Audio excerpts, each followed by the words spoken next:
Glória a Deus. Quem está feliz por estar aqui nessa noite? Aleluia. Como disse o salmista, mais vale estar na presença de Deus do que em outros lugares 1000. Ou seja, é melhor estar no lugar de adoração do que em 1000 outros lugares, porque somente na presença de Deus há alegria completa, a alegria verdadeira, a satisfação plena para a nossa alma. Antes de estarmos dando sequência ao culto, eu quero destacar aqui os visitantes, que estão aqui conosco nessa noite.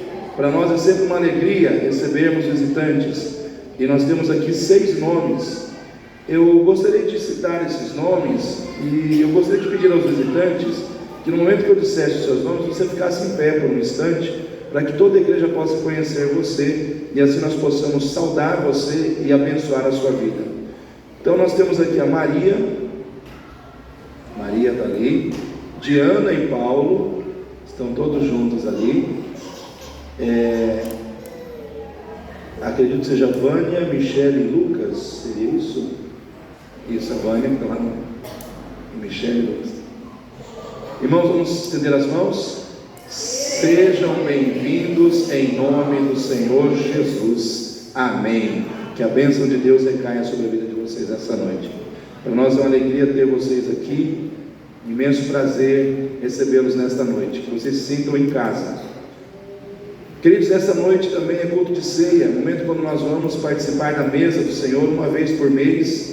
Nós temos aí o nosso culto de ceia, geralmente é no 3º domingo do mês. E eu quero pedir para você abrir a sua Bíblia, lá no Evangelho de Mateus, capítulo 26.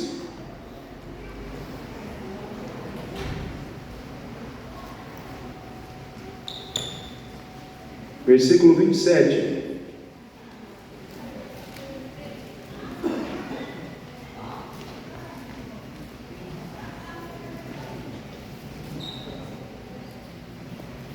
Evangelho de Mateus, capítulo 26, versículo 27. Eu vou dizer que eu pretendo ser rápido hoje. Pelo menos eu pretendo. Se eu vou conseguir, é outros 500, né? Mas já pretender já é alguma coisa, né? Pretender já é um primeiro passo. Mas vamos lá, Mateus 26, 27, diz assim: E tomando o cálice e dando graças, deu-lhe, dizendo: Bebei dele todos, porque isto é o meu sangue, o sangue do Novo Testamento, ou da Nova Aliança, que é derramado por muitos para a remissão dos pecados. Digo-vos que, desde agora, não beberei deste fruto da vide, até aquele dia em que o beba novo convosco no reino de meu Pai. E tendo cantado o hino, saíram para o Monte das Oliveiras. Então Jesus lhes disse: Todos vós, esta noite vos escandalizareis em mim, porque está escrito: ferirei o pastor e as ovelhas do rebanho se dispersarão. Mas depois de eu ressuscitar, irei adiante de vós para a Galiléia. Mas Pedro respondendo disse-lhe: ainda que todos se escandalizem em ti, eu nunca me escandalizarei. Disse-lhe Jesus: em verdade te digo, que nesta mesma noite, antes que o galo cante, 3 vezes me negarás. Disse-lhe Pedro: ainda que me seja mister ou necessário morrer contigo, não te negarei. E todos os discípulos disseram o mesmo. Então Jesus chegou com eles a um lugar chamado Getsêmani, e disse aos seus discípulos: assentai-vos aqui enquanto eu vou além orar. E levando consigo Pedro e os 2 filhos de Zebedeu, começou a entristecer-se e a angustiar-se muito. Então lhes disse: a minha alma está cheia de tristeza até a morte, ficai aqui e velai comigo. E indo um pouco mais adiante, prostrou-se sobre o seu rosto, orando e dizendo: meu Pai, se é possível, passe de mim este cálice, todavia não seja como eu quero, mas como tu queres. E voltando para os seus discípulos, achou-os adormecidos, e disse a Pedro: então nem uma hora pudestes velar comigo? Vigiai e orai, para que não entreis em tentação. Na verdade, o espírito está pronto, mas a carne é fraca. E indo segunda vez orou, dizendo: Pai meu, se este cálice não pode passar de mim sem que eu o beba, faça-se a tua vontade.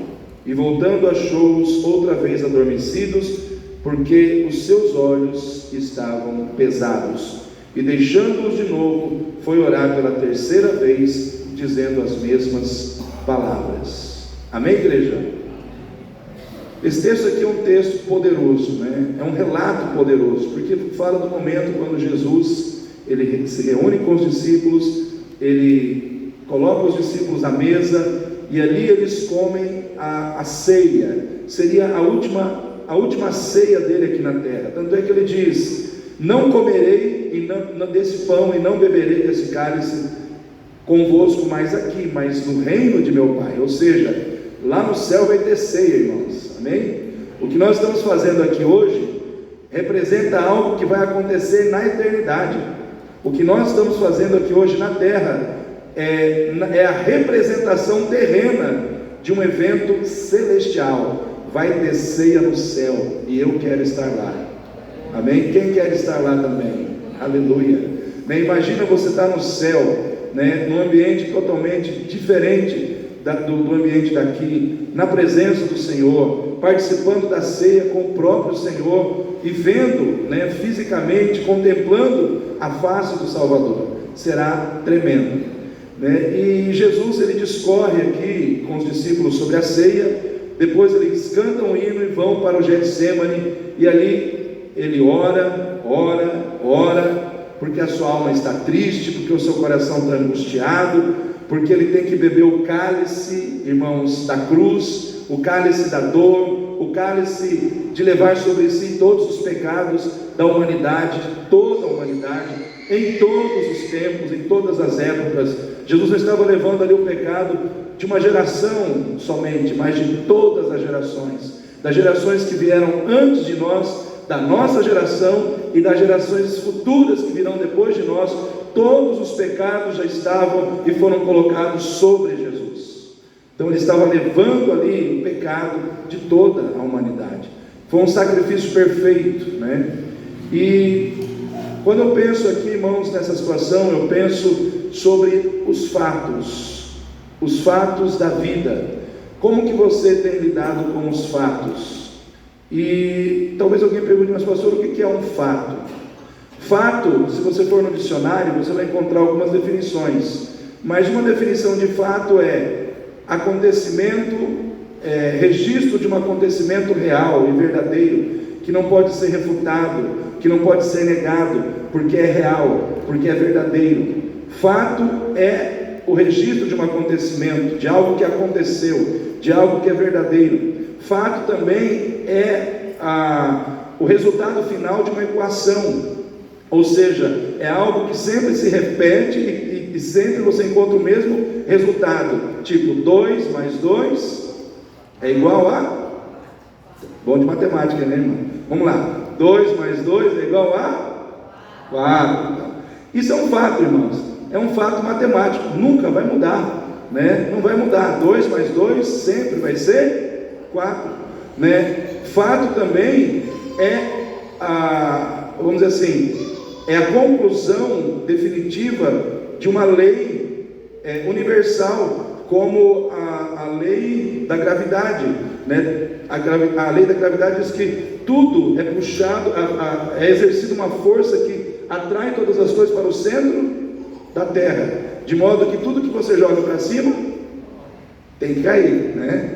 Tem que cair, porque existe uma lei chamada lei da gravidade que atrai tudo que é lançado na atmosfera, e isso faz com que o peso que foi levado para cima ele seja puxado para baixo. Então isso é um fato, né? Mas fatos também são acontecimentos, que são resultados de ações e decisões, de escolhas humanas. Então, nesse sentido, existem fatos que são alegres, existem fatos que são tristes, né? Existem fatos que são marcantes. Quem já ouviu falar assim, de fatos marcantes? Então, existem fatos que são marcantes porque marcam a história, marcam a vida das pessoas, né? E o interessante do fato é que ele não depende do que você gosta ou do que você não gosta para ele acontecer. Eu não gosto disso. Aí o fato diz para você: estou nem aí, eu sou um fato. Se você gosta ou não, eu aconteço, porque eu sou um fato, eu sou uma realidade, né? Não depende do que você concorda ou do que você diz: eu não concordo. O fato também não está nem aí para o que você concorda ou para o que você discorda. O fato simplesmente diz para você: eu sou um fato. Se você discorda ou se você concorda, eu existo, independente da sua concordância ou da sua discordância. Para exemplificar tudo isso, vamos narrar aqui. Estamos em época de futebol aí agora, né? Os clubes aí jogando.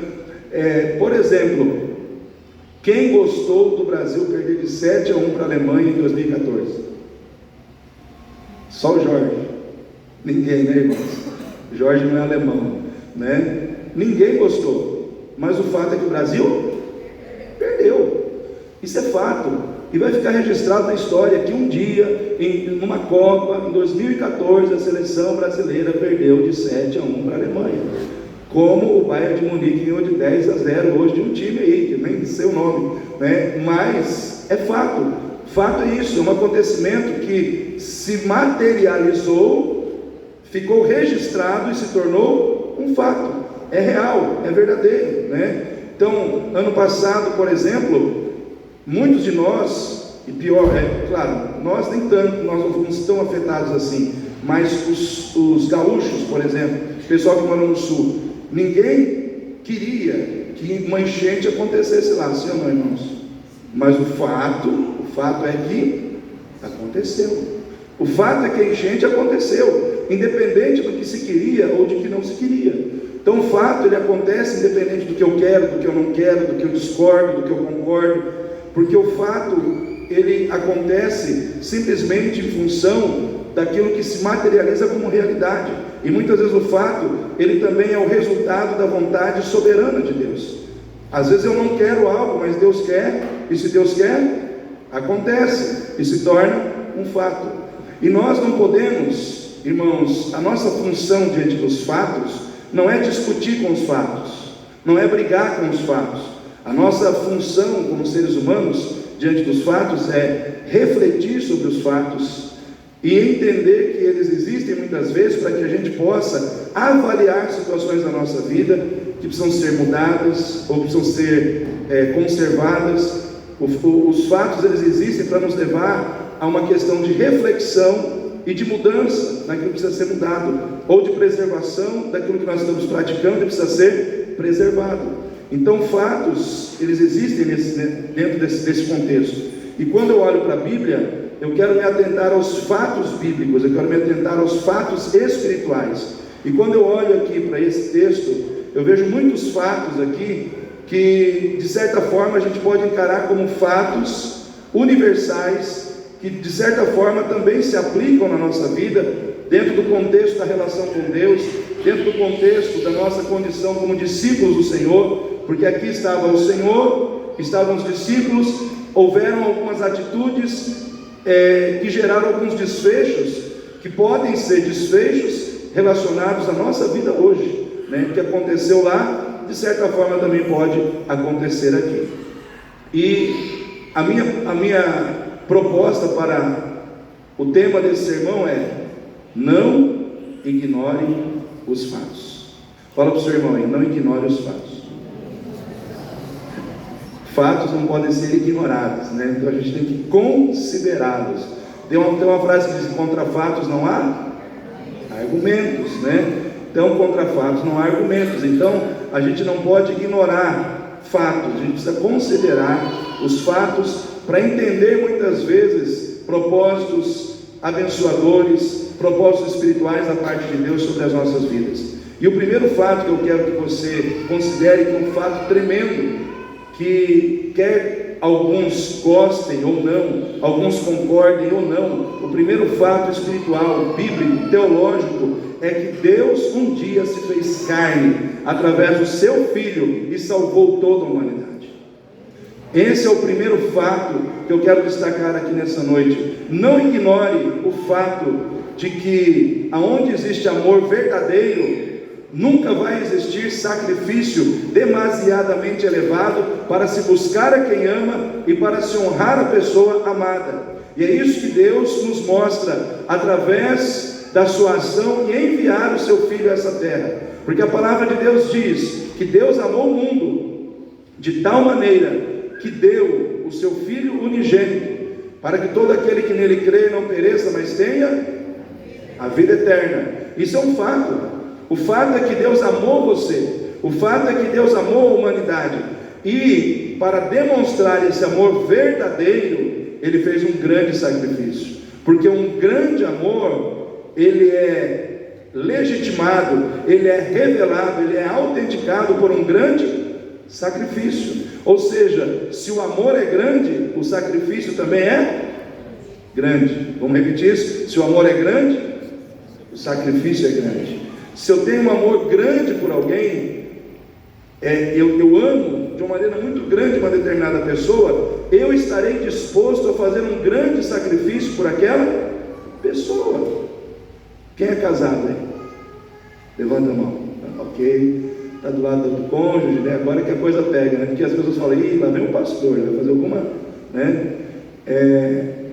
Até onde você está disposto a sacrificar algo da sua vida pelo seu cônjuge? O seu cônjuge, a pessoa que está do seu lado. Quando eu falo cônjuge, eu já não estou nem mexendo com homem nem com mulher, estou mexendo com os dois, né? Até que ponto você está disposto a sacrificar algo importante da sua vida por essa pessoa que está do seu lado, que colocou um anel no dedo, né, e disse, eu quero ficar com você a vida inteira. Então a união de um homem e de uma mulher é a união espontânea, é uma união baseada na voluntariedade do amor, porque ninguém hoje em dia casa forçado, né? Ah, pastor, mas lá na época de 1800 e pouco tinha os casamentos arranjados. Esquece essa época, irmão. Vamos pensar hoje, né? Hoje, casamento, as pessoas se unem porque querem se unir. É diferente de pai e de mãe. Quando você está no ventre, você escolhe a mãe que você quer? Não, eu vou nascer, eu quero aquela mãe, eu quero aquele. A gente tem essa condição, irmãos? Não tem como escolher. A gente escolhe com quem a gente casa. A gente escolhe a pessoa que a gente vai colocar o anel no dedo para viver do nosso lado.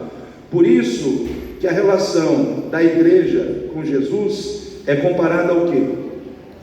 A um casamento. A igreja, ela não é considerada noiva? Sim ou não, irmãos? Cristo não é considerado noivo? Então existe um paralelo existe, vamos dizer assim, um paralelo, existe uma comparação, né, da relação que existe do Senhor Jesus com a igreja, com base no relacionamento do homem com a mulher, porque é um relacionamento onde as partes se envolvem por amor, se envolvem por voluntariedade. Você não é obrigado a aceitar a Jesus, amém? Se alguém aqui aceitou Jesus obrigado, está errado, né? Ninguém pode aceitar Jesus por obrigação, né? O pastor colocou um 38 nas minhas costas e me forçou a aceitar Jesus. Irmãos, não existe isso, né? A vida com Cristo, ela tem que ser marcada sempre pela voluntariedade. Eu estou respondendo em amor a alguém que me amou primeiro, porque a Bíblia diz que o amor de Cristo nos constrange, porque quando nós somos confrontados com esse grande amor, que é um fato, né? É um fato. Deus te amou antes de você o amá-lo, e antes de você pensar em amar a Deus, Deus já tinha te amado, faz horas, e Deus já tinha feito um sacrifício para te salvar faz tempo. Em outras palavras, você ama a Deus porque você foi tocado pelo amor de Deus. O amor de Deus te tocou, te constrangeu a amar. Então é fato de que quando existe um grande amor, aonde existe um amor verdadeiro, não existe sacrifício demasiado elevado para que quem ama sacrifique o que for necessário pela pessoa a quem ama. E o Senhor sacrificou o seu Filho. Por isso que Jesus ele veio, e quando ele se sentou com seus discípulos e ele falou ali dos elementos da ceia, ele disse: esta é a nova aliança, o novo testamento no meu sangue, porque eu vim para isso. eu vim para derramar sangue, eu vim para ser crucificado, né? O pão representa o meu corpo, o suco da videira representa o meu sangue, esses elementos representam o que eu vim fazer. Eu vim ser o sacrifício de um Deus que amou a todos e que me deu como um presente de salvação para aqueles que creem. Irmãos, a salvação é o perfeito encontro da graça de Deus com a fé do homem. A graça vem do céu, mas precisa partir da terra uma fé que faz uma conexão, porque a parte de Deus é manifestar graça, mas a minha parte e a sua é receber a graça pela fé. Então quem está aqui e recebeu pela fé a graça de Deus, aceitando Cristo como seu Senhor e seu Salvador, recebeu salvação e vida eterna para sempre. Amém? E isso é um fato. Isso é um fato que todos os dias da sua vida você deve considerar. Você não pode ignorar o fato de que em Cristo você já foi salvo. Você não pode ignorar o fato de que, como salvo, agora você deve viver não mais para os desejos da sua carne, não mais para os desejos do seu coração, mas você deve viver para glorificar a Deus, para fazer com que os propósitos de Deus na terra se tornem realidade. Você não pode ignorar o fato de que em Cristo você recebeu uma nova vida, e dentro dessa nova vida você recebeu uma nova perspectiva de felicidade, aonde a sua felicidade ela não se apoia mais no prazer, que se fundamenta no seu senso de prazer, mas no seu senso de utilidade. Em outras palavras, ser feliz em Cristo não é a experiência de viver buscando prazeres lá fora, mas é a experiência de ser útil a Deus e às pessoas, e a partir daí viver a experiência de me sentir realizado em Cristo. Porque Cristo, Ele veio, irmãos, não para mudar a nossa história, Ele veio para nos levar a abandonar a nossa história para viver a história dele. Amém? Porque o Evangelho, ele não trata da história do Jorge, nem da história do pastor Galdilei. A história do Evangelho é a história da vida de Cristo. Então, quando eu aceito a Cristo, eu aceito viver a vida que Ele trouxe para mim viver. Amém, igreja? Então, quando eu começo a viver a vida de Cristo, eu tenho que trazer na minha consciência de que eu preciso morrer para a minha antiga e velha vida, porque a minha antiga e velha vida era uma vida comprometida com o pecado. Agora a minha nova vida é comprometida com o Cristo que me salvou. Então eu não posso ignorar o fato de que a minha vida precisa revelar quem eu sou, né? Se você está em Cristo, você tem que ser uma nova criatura, você tem que ter uma nova visão de vida, você tem que ter um novo sentido de vida, que faz de você uma pessoa diferente daquelas que estão lá fora, procurando preencher vazios com coisas, vivendo, correndo atrás de dinheiro, de prazeres e de situações, para preencher um vazio da alma que não consegue preencher. Você não precisa correr atrás de coisas, você não precisa ficar correndo atrás de prazeres, porque todo o vazio da sua vida foi preenchido por Jesus.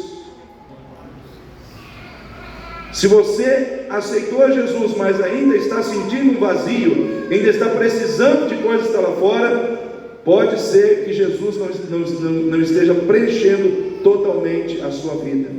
Porque se você está totalmente preenchido por Jesus, querido, você tem satisfação. Amém? Você pode não ter todo o dinheiro do mundo, você pode não ter a melhor casa dessa terra, você pode não ter o melhor salário, mas você é feliz.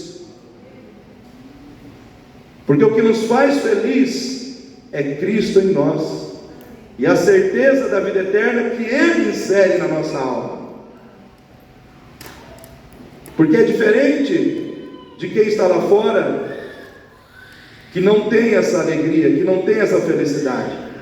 Porque se não fosse assim, irmãos, nós teríamos que dizer que os apóstolos que estão lá no livro de Atos, que depois de serem açoitados, de serem castigados, saem alegres e felizes, porque foram achados dignos de sofrerem afronta por amor a Cristo, a gente teria que dizer que eles são masoquistas. Gosta de apanhar e fica feliz? Não é isso. Eles não são masoquistas. Simplesmente eles entenderam que a alegria deles estava em Cristo, na salvação que Cristo lhes deu. Então, o que eles poderiam ter nesse mundo é consequência, e o que eles tinham que perder nesse mundo valia a pena por aquilo que eles estavam ganhando na eternidade. Porque o que nós que estamos em Cristo, nós não nos balizamos pelos valores da terra, mas pelos valores do céu.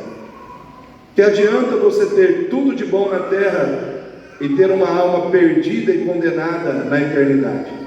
É melhor você não ter muitas coisas na terra, mas você ter a certeza de que a sua alma está salva.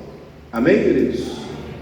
Então, não ignore o fato de que Deus te amou, e esse amor te trouxe uma nova vida, que você tem que viver com alegria. Está passando por lutas, está passando por dificuldades, mas Deus te deu uma vida vitoriosa. A sua vida é uma vida que não perece mais. Por que ela é vitoriosa? Porque ela não perece mais diante do pecado, ela não perece mais diante da morte, ela não perece mais diante de nenhuma condenação, porque nenhuma condenação há para os que estão em Cristo Jesus. Estar em Cristo e agradar a Deus e viver para Deus não vai te isentar de passar por momentos de tristeza, de passar por momentos de angústia. Porque quando você olha para o texto, você vê Jesus saindo da reunião e indo orar, e diz a palavra de Deus que a sua alma estava triste, o seu coração angustiado, e ele era o Filho de Deus, mas passou por tristeza, passou por angústia. E às vezes, queridos, a gente vai estar servindo a Deus, fazendo a vontade de Deus, caminhando, fazendo tudo certinho, mas alguma tristeza, alguma angústia vai entrar no nosso coração. Porque ser filho de Deus não significa que nós vamos viver em todo o tempo sem sermos atingidos ou impactados pelas circunstâncias da vida. Em algum momento as circunstâncias vão impactar você, como impactaram a vida de Jesus. Às vezes os desafios que você precisa vencer trarão na sua alma uma certa dose de angústia, uma certa dose de medo, uma certa dose de tristeza. Só que ao mesmo tempo que você pode passar por essa experiência, você pode ter a certeza de que assim como Jesus se ajoelhou e veio sobre ele força, poder, unção, presença de Deus para vencer, o mesmo vai acontecer com você. Você vai passar por momentos de tristeza, por momentos de angústia, vai, mas todas as vezes que você se ajoelhar, você vai encontrar um Deus para te fortalecer. Você vai encontrar um Deus para te dar poder, você vai encontrar um Deus para te sustentar, você vai encontrar um Deus que vai estar com você em todo o tempo, para te conduzir ao final da caminhada e te dar a vitória depois que tudo acabar. Nós temos que entender que isso é um fato. O fato da vida cristã não nos exime de situações de dificuldade, mas nós temos que entender que Deus, Ele quer que a gente passe por essas circunstâncias na dependência dEle, entendendo que Ele não vai impedir o problema, mas Ele vai estar conosco no problema. Ele vai agir na nossa vida no problema, Ele vai nos fortalecer no problema, e Ele vai nos dar vitória quando o problema for resolvido. Porque foi isso que Jesus recebeu, irmãos. A cruz parecia um grande problema, sim ou não? Para nós era uma grande solução, mas para Jesus, passar por aquela cruz, ser crucificado, ser moído, ser furado nas mãos, nos pés, era um grande problema, era um grande desafio. Jesus não foi para aquela cruz, que delícia, eu vou ser crucificado, que alegria. Não foi assim, irmãos, foi luta interior, né? Ele sabia que cruz dói, cravo dói, coroa de espinho na cabeça dói, chicotada dói, né? A gente não pode fantasiar as coisas, a gente tem que dizer como elas são. Então Jesus era ser humano como nós também somos, 100% Deus, mas 100% homem. Então, no seu 100% de humanidade, ele sentiu na pele o que é ser humano, o que é ser um ser humano que sofre, o que é ser um ser humano que é desprezado, o que é ser um ser humano que é castigado injustamente. Ele passou por isso. Então tudo isso era um cálice que ele tinha que beber. Por isso ele fala: Pai, se for possível, né? Se for, mas não é, né? Não é, eu vou beber desse cálice, eu vou tomar esse cálice, né? Ele tomou aquele cálice de dor, olhando para a sua felicidade aqui hoje. Vai doer em mim, mas o sorriso do Gabriel me recompensa, a alegria do Jorge, a alegria do Saulo, né? A satisfação, a segurança em mim, nessas pessoas, me motiva a enfrentar esse cálice, a passar por esse cálice. O fato é que para alguns vencerem, aparentemente outros têm que perder, né? E Jesus, naquele momento, aos olhos de muitas pessoas, ele estava perdendo, porque para muitas pessoas ali, Jesus estava sendo praticamente dominado por todas as circunstâncias que o envolviam.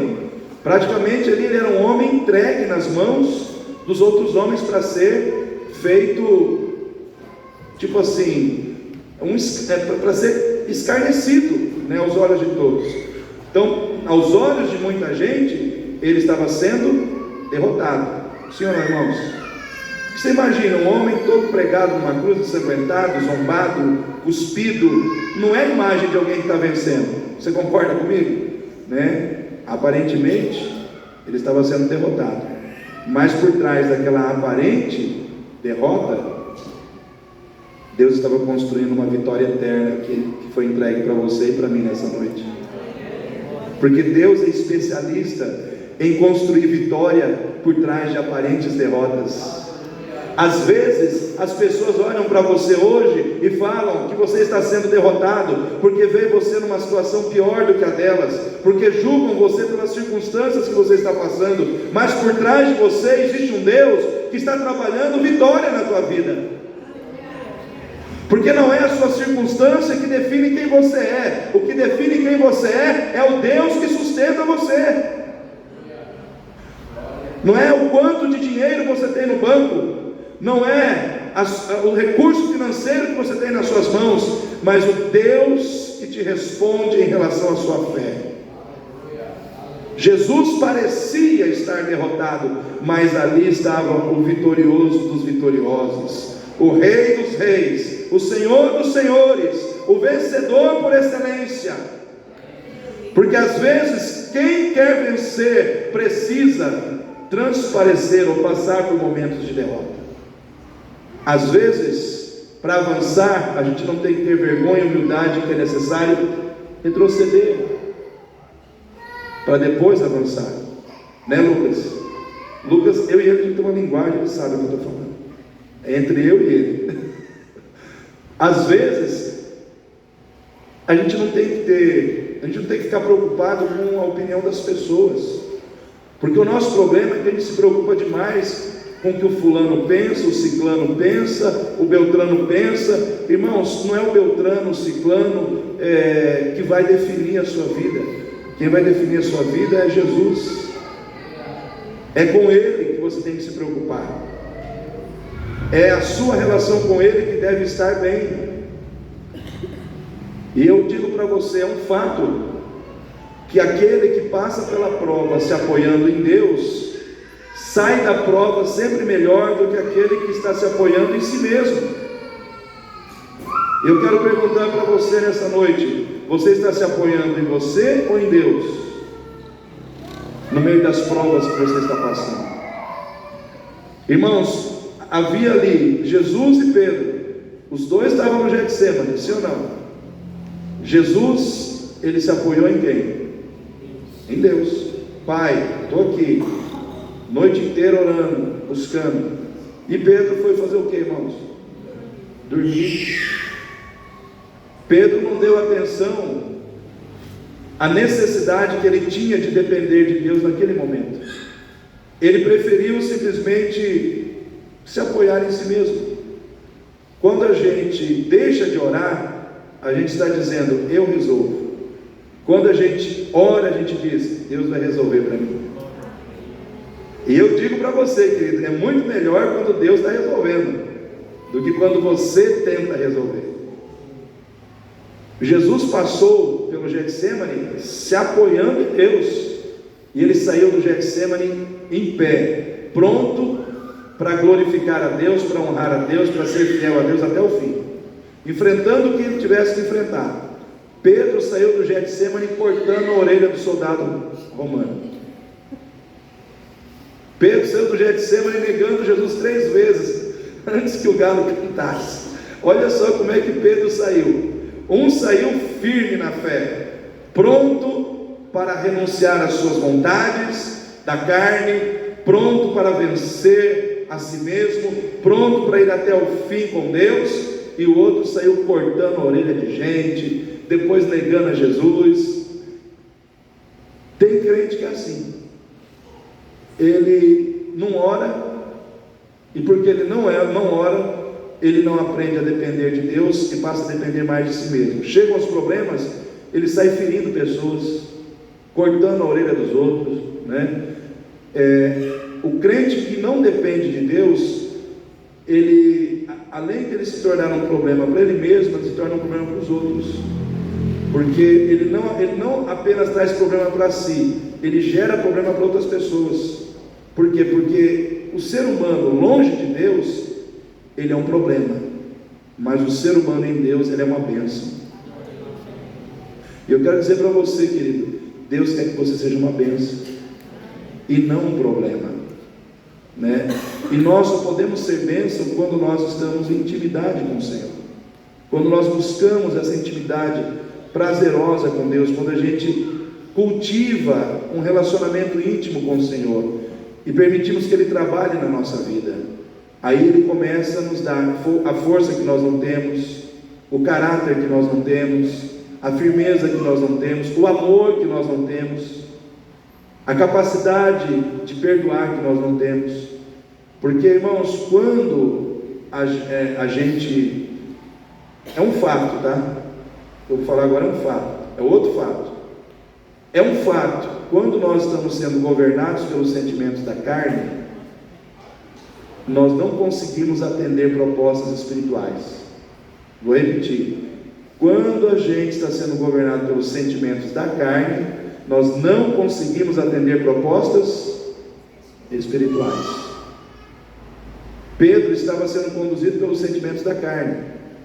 Aí, quando as propostas espirituais vieram, ele disse: não. Vamos orar? Não. Você vai me negar? Não. Naquele momento, irmãos, quando Jesus disse para ele: olha, você vai me negar 3 vezes.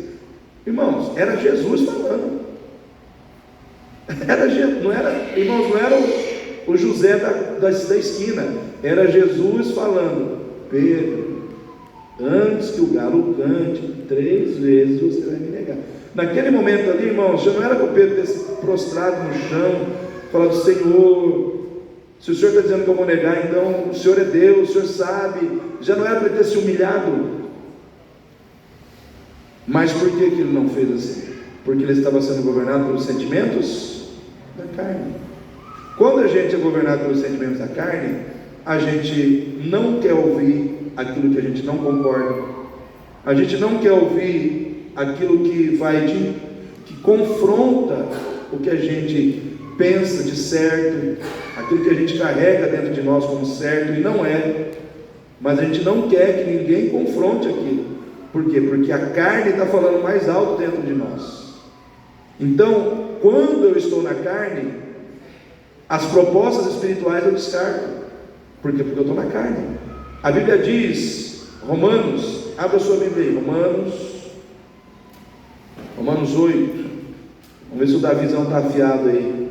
Acho que ele é que Romanos 8. Romanos 8, 6, 7. 8. Porque a inclinação da carne é o que, irmãos? Morte. Mas a inclinação do Espírito é o que, irmãos? Vida e paz. Porquanto a inclinação da carne é inimizade contra Deus, pois não é sujeita à lei de Deus, nem em verdade o pode ser. Portanto, os que estão na carne, o que acontece, irmãos? Não podem agradar a Deus. Isso é uma sentença, é uma constatação, é um fato. Quem está na carne não pode agradar a Deus, isso é um fato. Por que é um fato? Porque é uma realidade, né? Quem está na carne não consegue agradar a Deus porque está na carne. Nesses últimos dias que antecedem a volta de Jesus, a gente já está vendo os sinais acontecendo, e guerra, né? Essa guerra de Israel com o Irã, irmão, isso não vai acabar. Isso é bíblico. É a guerra dos árabes contra os judeus, né? Esses dias atrás ele passou um vídeo muito interessante no Instagram, onde o rapaz, o estudioso, ele fala de toda essa guerra que surge lá do mesmo pai, Abraão, ele deu origem aos dois povos, tanto a Israel como aos árabes, porque de Isaac nasceu as 12 tribos de Israel, amém, irmãos? E de Ismael nasceram também 12 tribos, sabia que eram 12 tribos árabes? E eles lutam entre si desde aquela época, e vão continuar, porque aquele território ali da Palestina, nenhum dos dois grupos vai abrir mão dele, né? Israel entende que é dele, e os palestinos entendem que é dele, e eles vão lutar por aquilo lá até se cumprir tudo que está descrito na Bíblia, que vai culminar. Como é que vai culminar isso? Com todas as nações se levantando contra Israel. É como se Israel conquistasse a antipatia do mundo, né? E é preciso que haja esse clima de guerra para que seja levantado quem, irmãos? O anticristo. Porque precisa se levantar um governante mundial que vai vir como aquele que vai resolver o problema de todo mundo. Esse camarada que vai ser muito inteligente, acima da média, que vai fazer coisas mirabolantes, extraordinárias acontecerem, será o anticristo. Mas quando esse camarada aparecer, eu acredito que a igreja será arrebatada. E aí, após os eventos que vão acontecer aqui, Jesus volta. Então, irmãos, tudo isso está na Bíblia. A gente precisa entender que as coisas tudo está se cumprindo, e a gente precisa se preparar. Mas por que eu falei tudo isso? Para falar sobre carne. Hoje tem muita gente que fica falando muito do diabo, mas saber que o pior inimigo que você tem é a sua carne. Muitos crentes correm o risco de perder a salvação por causa da carne, da carnalidade. Porque quando nós nos envolvemos com as coisas da carne, o problema é esse. Tem muitas coisas relacionadas à carne que não tem cara de pecado, cheiro de pecado, que não tem aparência de errado ou de erro, e aí a gente justifica, mas isso não é pecado, isso não é errado. Divertir não é errado, comer não é errado, realizações materiais não é errado. Só que o que acontece? A gente vai vivendo só para isso. Sabe aquela situação de você viver só para isso? Viver só para o mundo secular, só para a vida material, e aí você esquece que você tem uma vida espiritual. Eu estou trabalhando, não estou matando, não estou roubando, não estou adulterando. Aí você fica se justificando para simplesmente dizer o porquê que você não precisa estar na igreja, para justificar simplesmente o porquê que você não precisa buscar a Deus. E eu quero dizer uma coisa para você, que você precisa buscar a Deus, independente de você estar trabalhando, independente de você estar estudando, você tem que colocar Deus em primeiro lugar na sua vida, porque Mateus 6,33 continua na Bíblia, e lá em Mateus 6,33 diz assim: buscai primeiro o reino de Deus e a sua justiça, as demais coisas vos serão acrescentadas. Isso é um fato. É um fato bíblico, né? Isso é fato. Se você buscar em primeiro lugar o reino de Deus, se você entronizar Deus na sua vida, não é ser um religioso, não, eu vou morar na igreja, não é isso que Deus quer de você. Deus quer de você um relacionamento de amor para com Ele, que você sinta dor no coração quando você tem que faltar um culto, ou quando você tem que deixar de orar, ou quando você tem que deixar de servir. Você tem que sentir no seu íntimo. Não adianta você fazer um monte de coisa aparentemente religiosa dentro da igreja e fazer isso por obrigação, ou fazer por fazer. Também não tem efeito nenhum, né? Porque nós temos que ser sal. Amém, irmãos? Sal da terra e luz do mundo. Então eu tenho que contagiar as pessoas com a vida de Deus. Então eu tenho que estar cheio de Deus, sim ou não? Tem que estar cheio da presença de Deus. Então não adianta ativismo religioso, não resolve, né? Aí eu tenho que conciliar as duas coisas. Eu tenho que servir a Deus, mas eu tenho que ser que nem Maria. Eu tenho que estar na presença de Deus. O que representa Maria na presença de Jesus? É a questão de eu valorizar ser ministrado. Sabe que você precisa ser simplesmente ministrado? Você precisa receber palavras, você precisa estar na presença de Deus, você precisa ouvir a voz de Deus, você precisa ter comunhão com Deus, porque é a partir dessa comunhão que você vai receber poder, renovo, fortalecimento, alegria na vida cristã. Não adianta você dizer que é crente e ser um crente. Eu sou crente, mas não tem alegria. É um crente triste, é um crente apagado, é um crente que parece estar fazendo um favor de ser crente. Não, irmãos, nós temos que ser um crente alegre, nós temos que ser um crente vibrante, nós temos que ser um crente fervoroso, e para isso nós temos que estar cheio do Espírito Santo, porque o que nos dá poder é o Espírito Santo, o que nos enche da presença de Deus é o Espírito Santo, e nós temos que buscar o Espírito Santo, nós temos que nos encher, irmãos. Por isso eu digo assim: não negligencie o poder da oração, não negligencie o poder da palavra, não negligencie o poder da comunhão com a igreja. Fomos feitos para andar juntos, temos que colocar fogo uns nos outros, temos que estar ligados uns com os outros. Não negligencie o valor dessas situações, porque elas são importantes para te manter em pé, para manter o teu fervor espiritual, para manter você entusiasmado no Espírito. Amém, igreja? Tudo isso é fato, né?